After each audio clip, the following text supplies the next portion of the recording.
Il y a un an, jour pour jour, ils furent sauvagement assassinés au cours du pire massacre antisémite de notre histoire depuis la Shoah. Dans les kibboutz de Be'eri, Zikim et Kfar Aza, dans les allées de Nir Oz ou les rues de Sderot, l'aube joyeuse de ce qui devait être une journée de fête fut soudain déchirée par l'horreur indicible.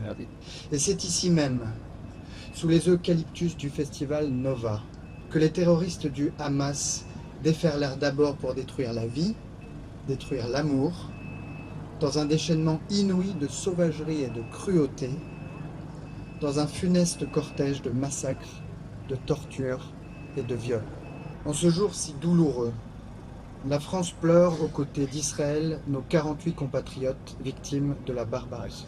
Il n'est pas d'épreuve plus douloureuse que la perte brutale d'un frère, d'un père, d'une sœur, d'un enfant, qu'aucun mot, qu'aucun hommage ne ramènera jamais.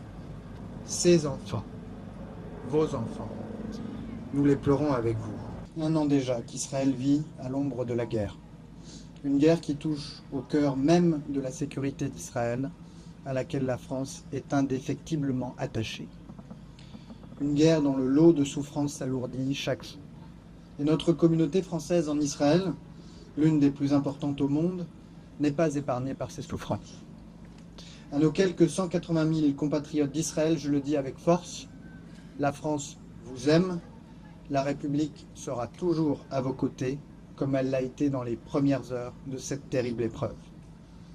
Partout en France, aujourd'hui, les Français de l'Hexagone, des Outre-mer, de l'étranger, pensent à leurs frères en Israël. Convaincus que les assauts des forces de l'obscurantisme et du révisionnisme ne l'emporteront jamais sur les forces de la vérité et les forces de l'esprit, que les ténèbres ne l'emporteront jamais sur les lumières. Shete Shana Hadasha, Besiman Shalom Betikva.